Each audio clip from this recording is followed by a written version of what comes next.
Hello everyone, my name is Gulab Shah और आप सभी देख रहे हैं मेरा official channel TU education club. I hope आप सभी ठीक होंगे और आप सभी अपनी अपनी स्टडी बहुत अच्छे से कर रहे होंगे। देखिए, आज की जो मेरी वीडियो होने वाली है बीए प्रोग्राम और बीए ऑनर्स दोनों के ही स्टूडेंट के लिए होने वाली है। ये आपके सेमेस्टर थर्ड होने वाला है। सेमेस्टर थर्ड की जो आपकी बुक है जिसका नाम है ancient and medieval India political thoughts, जिसका हिंदी में नाम है प्राचीन और मध्यकालीन भारतीय राजनीति विचार। अगर आपके पास भी ये बुक है तो ये वीडियो आप लोगों के लिए बहुत ज़्यादा इंपॉर्टेंट है। क्यों इंपॉर्टेंट है? क्योंकि हम लोग सारे ही जितने भी इंपॉर्टेंट क्वेश्चन विद आंसर हैं उन्हें कवर कर रहे हैं। एंड देखिए, अगर आपने ये सारी वीडियोस देख ली तो आप फुल बुक को कवर कर लेंगे, यानी इस बुक के हर चैप्टर को आप कवर कर लेंगे एंड आप अपने एग्ज़ाम में अच्छे नंबर गेन कर पाएंगे। उसके लिए मैं आपको बता दूं, मैंने ऑलरेडी वीडियो 1 प्रोवाइड करवा दी है, वीडियो 2 भी प्रोवाइड करवा दिया। आज की हमारी वीडियो थर्ड होने वाली है एंड एक और वीडियो प्रोवाइड करवाई है जो कि आपकी सिलेबस की वीडियो है। तो अगर आपने वो प्रीवियस सारी वीडियोस नहीं देखी हैं तो लिंक आपको डिस्क्रिप्शन बॉक्स में मिल जाएगा प्लेलिस्ट का, आप वहाँ से उसे चेकआउट कर सकते हैं। एंड अगर आपको कोई कन्फ्यूजन हो या कोई डाउट हो तो आप उनसे कमेंट बॉक्स में पूछ सकते हैं। एंड रही बात आपके इस नोट्स की कि अगर आप नोट्स की सेल्फ स्टडी करना चाहते हैं तो नोट्स कहाँ मिलेंगे ये मैं वीडियो के लास्ट में बता देती हूँ। तो आप वीडियो को लाइक करना एंड मेरे यूट्यूब चैनल को सब्सक्राइब करना मत भूलना। वीडियो लास्ट तक देखना ताकि आपको इस क्वेश्चन का भी आंसर मिल जाए। चलिए फिर स्टार्ट करेंगे हम लोग आज की इस वीडियो को। आपने अगर अभी तक सब्सक्राइब नहीं किया है तो आप जल्दी से कर लीजिए ताकि जो मेरी अपकमिंग वीडियोज़ आएँ आपकी नोटिफिकेशन आ जाए और आप उन्हें चेक कर सकें। चलिए फिर स्टार्ट करेंगे। नेक्स्ट क्वेश्चन है हमारा, शुक्र नीति में राजसत्ता और शासनकाल की अवधारणाओं का आलोचनात्मक विश्लेषण कीजिए। यानी जो शुक्र नीति है इसमें राजसत्ता और जो शासनकाल है उसकी जो अवधारणा के बारे में बताया गया है उसका आपको आलोचनात्मक विश्लेषण करना है। ठीक है, चलिए देखेंगे। भूमिका से इसमें आप लिखेंगे, शुक्राचार्य रचित शुक्र नीति प्राचीन भारत का महत्वपूर्ण ग्रंथ है। देखिए, जो शुक्र नीति है वो किसने लिखी है? शुक्राचार्य ने लिखी है। ये आपको पता होना चाहिए। और इसमें किस बारे में लिखा गया है? तो राजनीति, प्रशासन और समाज के विविध पहलुओं का वर्णन इसमें मिलता है, जिसमें राजा की भूमिका, शासन की सिद्धांत और प्रजा कल्याण की नीतियों का प्रमुखता दी गई है। यानी इसमें क्या क्या बताया गया है? तो जो भूमिका होती है राजा की, शासन की सिद्धांत होते हैं और जो प्रजा कल्याण की नीतियाँ होती हैं उनके बारे में बताया गया है। शुक्राचार्य का चिंतन अर्थशास्त्र से मेल खाता है किंतु इसमें नैतिकता और धर्म की गहराई छपी हुई है। यानी जो शुक्राचार्य है इसका जो एक तरह से मेल झोल है वो अर्थशास्त्र से मिलता है। और देखिए, अर्थशास्त्र जो है ये किसने लिखी है ये आप मुझे बताना कमेंट बॉक्स में। देखते हैं किस किस को पता है अर्थशास्त्र किसने लिखी है। लेकिन देखिए, ये जो शुक्राचार्य द्वारा लिखी गई है इसमें नैतिकता और धर्म को बहुत गहराई से बताया गया है, इसमें गहन अध्ययन किया गया है। ठीक है, अब हम देखेंगे राजसत्ता की अवधारणा किस तरह से राजा का स्वरूप, राजा को ईश्वर का प्रतीक और प्रजा का रक्षक माना गया है। यानी देखिए, राजा को जो ईश्वर का प्रतीक माना जाता है और प्रजा का रक्षक भी माना गया है। इससे धर्म, अर्थ, नीति का पालन करते हुए शासन करना चाहिए। यानी ये जो राजा होता है इसे हमेशा जो धर्म है, अर्थ है, नीति है उसका पालन करते हुए ही शासन करना चाहिए। अगर राजा के गुण की बात करें तो राजा को विद्वान होना चाहिए, न्यायप्रिय होना चाहिए, वीर और दयालु होना चाहिए। उनकी निजी जीवन शैली, मर्यादा और अनुशासन होनी चाहिए। यानी देखिए, ये सारी जो है एक राजा की खूबियाँ होनी चाहिए। और सिर्फ ये नहीं कि प्रजा के सामने, बल्कि जो उसकी निजी जीवन है उसमें भी वो मर्यादा और अनुशासित होना चाहिए, मर्यादा के साथ में होना चाहिए। ठीक है, तो ये सारी चीज़ें एक तरह से राजा की खूबियाँ बताई गई हैं। अब हम देखेंगे संपूर्ण सत्ता किस तरह से। संपूर्ण सत्ता, राजा को व्यापक अधिकार दिए गए हैं किंतु उसकी सत्ता धर्म और नीति से नियंत्रित है। यानी संपूर्ण जो सत्ता है, राजा को अधिकार तो है पर उसकी जो पूरी तरीके से सत्ता होती है वो धर्म और नीति पर ही आधारित होती है। आप देखेंगे राजा की जिम्मेदारी, प्रजा की रक्षा, न्याय की स्थापना, कर का संतुलित संग्रह और राज्य की समृद्धि को बढ़ाना। यानी देखिए, जो राजा होता है उसकी जो जिम्मेदारी है वो प्रजा की रक्षा करना, न्याय की स्थापना करना और संतुलित जो कर है उसको वसूलना और एक तरह से जो अपना राज्य है उसका विस्तार करना, उसको बढ़ाना भी एक तरह से राजा की जिम्मेदारी होती है। ठीक है, अब हम देखेंगे शासन काल की अवधारणा किस तरह से। अगर प्रजा कल्याण है तो शासन का मूल उद्देश्य लोक मंगल और प्रजा की सुरक्षा है। यानी जो शासक है उसका मूल उद्देश्य, यानी जो शासन है उसका मूल उद्देश्य ये होगा लोक मंगल में रहें और प्रजा की जो है वो सुरक्षा हो। अगर हम इसमें प्रशासनिक व्यवस्था की बात करें तो मंत्री परिषद, सेना और दंडनीति के सुचारू संचालन पर बल दिया गया है इस बात में। ठीक है, चलिए आगे बढ़ेंगे। आगे अब हम देखेंगे अर्थ और कर व्यवस्था। अगर हम अर्थ और कर व्यवस्था देखें तो कर उचित और न्याय संगत हो, प्रजा पर अत्यधिक बोझ न डाला जाए। यानी देखिए कर जो है वो उचित हो और न्याय संगत हो। ऐसा ना हो कि जो कर है वो एक तरह से प्रजा पर बोझ बन जाए या इतना ज़्यादा कर लगा दिया जाए कि प्रजा उसे ना कर पाए, ठीक है, या ना दे पाए। तो इस तरह से जो चीज़ें हैं वो नहीं होनी चाहिए, इस बात का भी ध्यान रखा गया है। नेक्स्ट अब हम देखेंगे न्याय और दंड। न्याय दंड पर आधारित है किंतु दंड धर्म संगत और निष्पक्ष होना चाहिए। यानी जो न्याय है वो दंड पर ही आधारित होता है कि किस टाइप का दंड दिया जाएगा ताकि न्याय मिल सके, लेकिन जो दंड है वो धर्म संगत और निष्पक्ष होना चाहिए। ऐसा नहीं है किसी को कम दंड दिया जा रहा है सेम सज़ा के लिए और किसी को किसी को ज़्यादा दिया जा रहा है, तो ऐसी सिचुएशन नहीं होनी चाहिए। अब हम देखेंगे विदेश नीति किस तरह से मंत्रिता संधि और युद्ध नीतियों में व्यावसायिकता को महत्व दिया गया है। यानी जो व्यावसायिकता होती है, जो व्यवसाय होता है, उसको बढ़ाने का प्रयास किया गया है। अब हम देखेंगे आलोचनात्मक विशेषताएं। अगर इसकी आलोचनात्मक विशेषताओं की बात करें तो पहले हम देखेंगे सकारात्मक पक्ष। देखिए किसी की भी विशेषताएं या आलोचनात्मक विशेषता कुछ भी बताएं तो पहले हमें सकारात्मक पक्ष ही लिखना होता है। तो सकारात्मक पक्ष में आप लिखेंगे प्रजा कल्याण को शासन का केंद्र बनाया। यानी जो प्रजा कल्याण है उसको शासन जो है उसका केंद्र माना जाता है, क्योंकि अगर प्रजा कल्याण होगा तभी जो प्रजा है वो खुश रहेगी और अपने राजा को एक तरह से राजा मानेगी। नेक्स्ट अब हम देखेंगे धर्म और नैतिकता पर आधारित राज्य सत्ता। यानी जो धर्म है, नैतिकता है, उस पर आधारित राज्य सत्ता होनी चाहिए। ऐसे जो एक तरह से घूसखोरी या फिर जो बुरी चीज़ें हैं वो नहीं होनी चाहिए। नेक्स्ट अब हम देखेंगे प्रशासनिक और सैन्य संगठन की स्पष्ट रूपरेखा। यानी जो प्रशासनिक होता है और सैन्य संगठन होती है उसकी स्पष्ट रूपरेखा होनी चाहिए। ऐसा नहीं है कि अगर कोई हमें प्रशासनिक रूप से या सैन्य रूप से हमारे बारे में जानना चाह रहा है तो वो उलझनों में ही उलझ जाए। सारी चीज़ें एक तरह से स्पष्ट रूपरेखा में दिखाई देनी चाहिए। अब हम देखेंगे इसके नकारात्मक पक्ष। अगर नकारात्मक पक्ष की बात करें तो चलिए इसको देख लेते हैं। नकारात्मक पक्ष में आप लिखेंगे राजा की सत्ता बहुत व्यापक थी जिसमें निरंकुशता की संभावना। जो राजा है उसकी जो सत्ता है वो बहुत बड़ी थी, इसलिए निरंकुशता का जो संभावना है, यानी निरंकुश हो जाना, अपने आप को ही सब कुछ समझना और प्रजा को कुछ ना समझना, ऐसी सिचुएशन बन सकती थी। नेक्स्ट अब हम देखेंगे सामाजिक ढांचे में वर्ण व्यवस्था और असमानता स्वीकृति। यानी जो सामाजिक ढांचा था उसमें वर्ण व्यवस्था और असमानता जो चीज़ें, असमानता जैसी जो चीज़ें हैं वो देखी जा सकती थी। अब हम देखेंगे स्त्रियों और शूद्रों की स्थिति सीमित रही। यानी जो स्त्रियां थी और जो शूद्र थे उनकी जो स्थिति है एक तरह से वो सीमित रही थी, ठीक है। अब हम देखेंगे इस क्वेश्चन का निष्कर्ष। निष्कर्ष में आप लिखेंगे शुक्र नीति में राजसत्ता को सर्वशक्तिमान किंतु धर्म और नीति से नियंत्रित माना गया। यानी शुक्र नीति में जो राजसत्ता है उसे सर्वशक्तिमान और किंतु जो धर्म और नीति है उसको नियंत्रित माना गया। का मुख्य उद्देश्य प्रजा की सुरक्षा और कल्याण था। यानी जो शासन है उसका मुख्य उद्देश्य यही था प्रजा और की जो रक्षा, प्रजा की जो रक्षा है और उसका जो कल्याण है वो करना। यद्यपि इसमें कुछ सीमाएं भी, इसमें कुछ रुकावटें भी थी जो अभी हमने देखा, फिर भी शुक्राचार्य का चिंतन प्राचीन भारतीय राजनीति को नैतिक और व्यवहारिक दिशा देने का महत्वपूर्ण स्रोत है। यानी हम फिर भी कह सकते हैं जो शुक्राचार्य का ये जो नीति है या शुक्राचार्य की जो नीति है वो एक तरह से जो प्राचीन राजनीति है उसको नीति और व्यवहारिक दिशा देने में एक महत्वपूर्ण योगदान देती है, ठीक है। चलिए नेक्स्ट क्वेश्चन की तरफ पढ़ेंगे। नेक्स्ट क्वेश्चन अब हम देखेंगे राज्य मंडल का सिद्धांत क्या है, कौटिल्य का इस सिद्धांत में क्या विचार है। यानी आपको बताना है राज्य मंडल का जो सिद्धांत है वो क्या है और कौटिल्य का जो है वो इस संदर्भ में क्या समझते हैं या कौटिल्य की क्या सोच है, ठीक है। चलिए देखेंगे भूमिका से। भूमिका में आप लिखेंगे प्राचीन भारतीय राजनीतिक चिंतन में राजमंडल सिद्धांत का विशेष महत्व है। ये लाइन आप सब में लिख सकते हो, बस जो टॉपिक है वो चेंज होना चाहिए।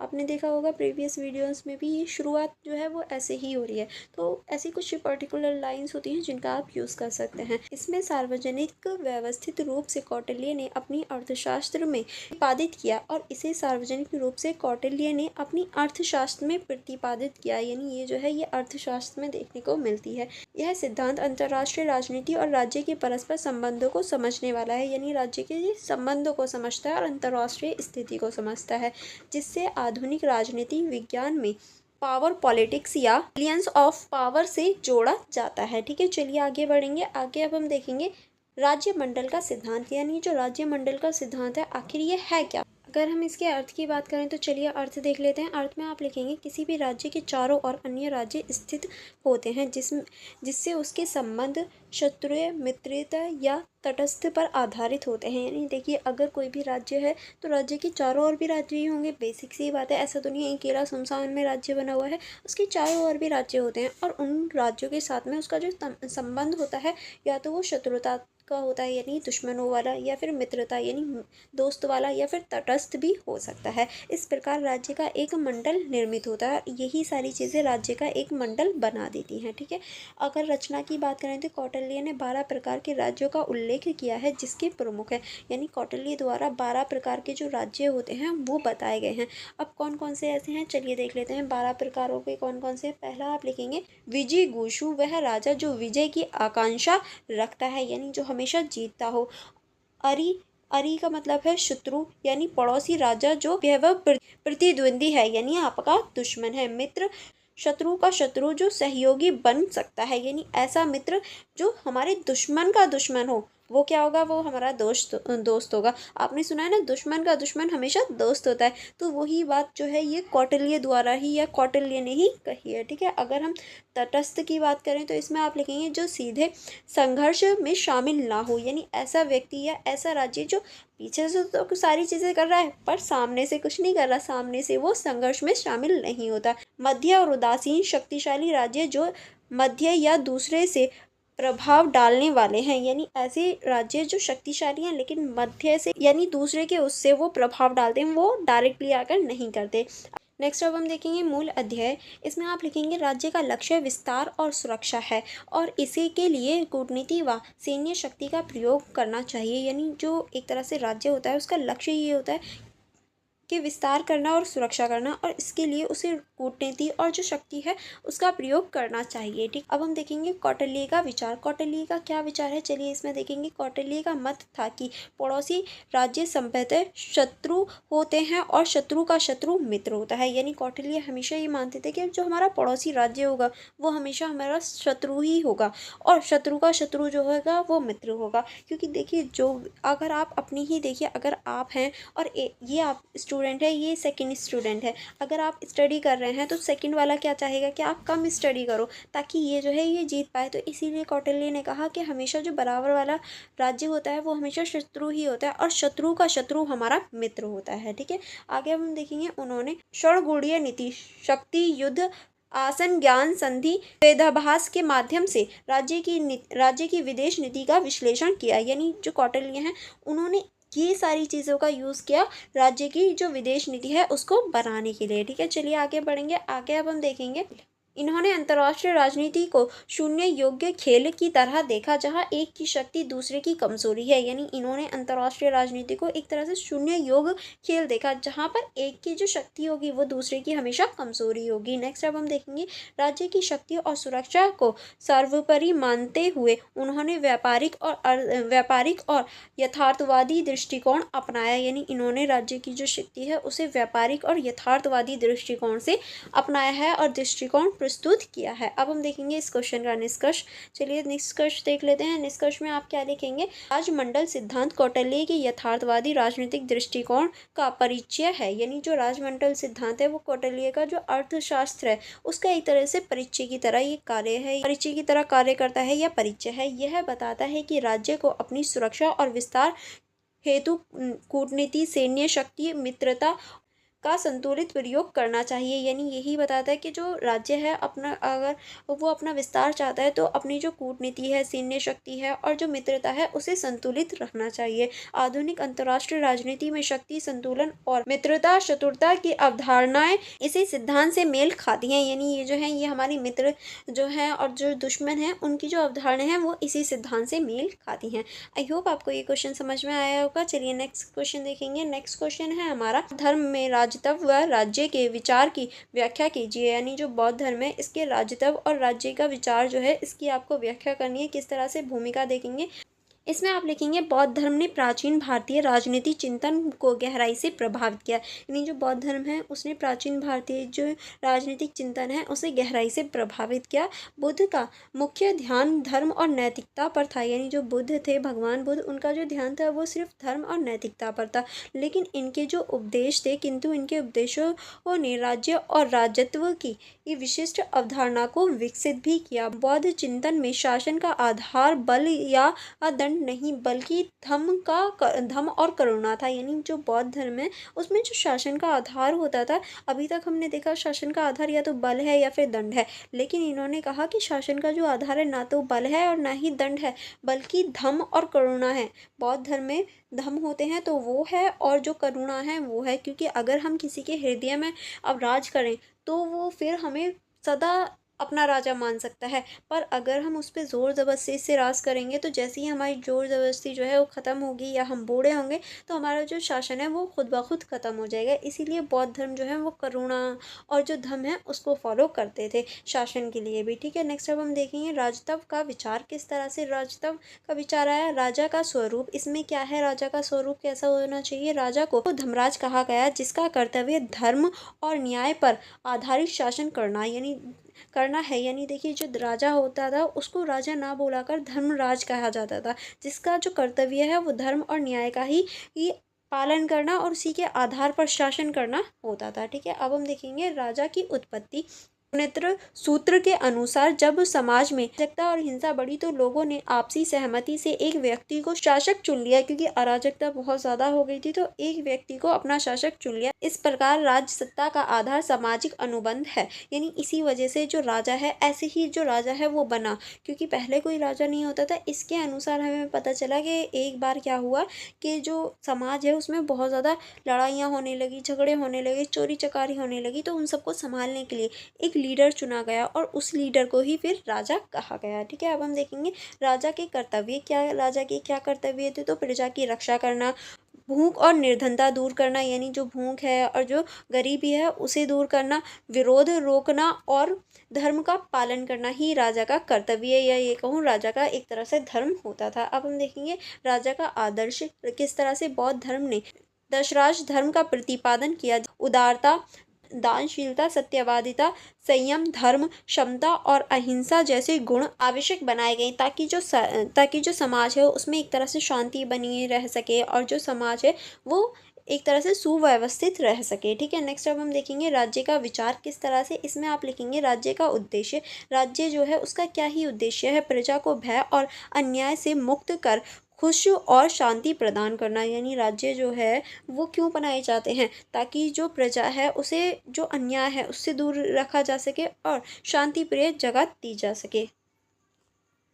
आगे अब हम देखेंगे, आगे आप इसमें लिखेंगे धर्म पर आधारित शासन किस तरह से। राज्य की नीतियाँ हिंसा या कठोर दंड पर नहीं बल्कि करुणा, नैतिकता और धर्म पर आधारित होनी चाहिए। यानी जो नीतियाँ होनी चाहिए राज्य की वो कठोरता या फिर हिंसा पर आधारित नहीं बल्कि कैसी होनी चाहिए, करुणा वाली होनी चाहिए, नैतिकता होनी चाहिए और धर्म पर आधारित होनी चाहिए, यानी धम्म पर आधारित होनी चाहिए। नेक्स्ट अब हम देखेंगे कल्याणकारी दृष्टिकोण किस तरह से। राज्य को गरीब, भूखे और पीड़ित लोगों की सहायता करनी चाहिए। यानी अगर कोई व्यक्ति है जो गरीब है, भूखा है, पीड़ित है तो राज्य को हमेशा उसकी मदद करनी चाहिए। नेक्स्ट अब हम देखेंगे अंतर्राष्ट्रीय दृष्टिकोण किस तरह से। अंतर्राष्ट्रीय दृष्टिकोण, इसमें आप लिखेंगे अशोक जैसे बौद्ध शासकों दया, शांति और धर्म प्रचार के माध्यम से साम्राज्य विस्तार का नया मापदंड प्रस्तुत किया। यानी जो अशोक सम्राट थे उन्होंने जो दया है, शांति है, इन सभी के माध्यम से जो राज्य का विस्तार है वो करके दिखाया, एक तरह से नई राह भी दिखाई। क्योंकि देखिए पहले राज्य विस्तार के लिए सिर्फ एक दूसरे को मारना या फिर एक दूसरे पर दंड देना यही सारी चीज़ें होती थी, बट जो हमारी शांति है, दया है, उससे भी हम राज्य विस्तार कर सकते हैं, ये अशोक ने हमें समझाया। अगर हम इसका आलोचनात्मक मूल्य करें तो चलिए देख लेते हैं। आलोचनात्मक मूल्य में आप क्या लिखेंगे, बौद्ध नीति ने राज्य को नैतिकता और कल्याणकारी से जोड़ा। यानी जो बौद्ध चिंतन है उसने क्या किया, जो राज्य है उसको नैतिकता और कल्याणकारी से जोड़ा है। नेक्स्ट अब हम देखेंगे राजसत्ता को सामाजिक अनुबंध और जनता की सहमति से बताकर लोकतांत्रिक सोच पर परिचय दिया है। ठीक है, नेक्स्ट अब हम देखेंगे परंतु व्यवहारिक राजनीति में केवल करुणा और नैतिकता पर आधारित शासन चलाना कठिन था। यानी जो हमारा एक तरह से नैतिकता है उस पर ही आधारित सारी चीज़ें चलाना कठोर या फिर कठिन हो जाता है। ठीक है, अब हम देखेंगे इस क्वेश्चन का निष्कर्ष। निष्कर्ष में आप क्या लिखेंगे, बौद्ध धर्म में राज्य तत्व और राज्य की अवधारणा मानवीय कल्याण और नैतिकता पर आधारित है। यानी जो मानवीय कल्याण होता है, नैतिकता होती है, उस पर ही हमारा पूरा जो राज्य है वो डिपेंड करता है। इसमें राजा को धर्म का रक्षक और प्रजा हितैषी बताया गया है। इस प्रकार बौद्ध राजनीतिक चिंतन ने भारतीय राजनीति को मानवीय करुणमूलक दिशा प्रदान की। और इसी तरीके से हम कह सकते हैं जो भारतीय राजनीति है उसे एक तरह से पहले जो राजनीति थी वो कट्टरपंथ वाली या फिर ये कहूँ विरोध वाली थी, पर एक करुणा वाली, एक दया वाली भी राजनीति हो सकती है। ये जो है ये बौद्ध धर्म ने ही हमें सिखाया है। ठीक है, आई होप आपको ये क्वेश्चन समझ में आ गए होंगे यहाँ तक। इससे कि आगे के जो क्वेश्चन है वो हम लोग वीडियो नंबर 4 में कवर करेंगे। Okay, and for more videos, for more connectivity, आप मेरे यूट्यूब चैनल को सब्सक्राइब करके बेल आइकन को प्रेस कर दीजिए ताकि जो मेरी अपकमिंग वीडियोस आएँ आप उन्हें देख पाएँ और अपनी स्टडी को कंटिन्यू कर पाएँ। आप मेरा टेलीग्राम ग्रुप ज्वाइन कर सकते हैं जहां आप अपनी कोई भी क्वारी पूछ सकते हैं। एंड अगर आपको स्पेशली किसी सब्जेक्ट की वीडियो चाहिए तो वो भी आप मुझे बता सकते हैं।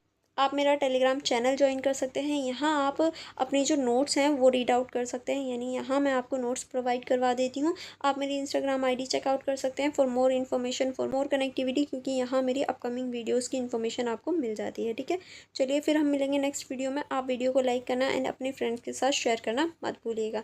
Thank you for watching everyone.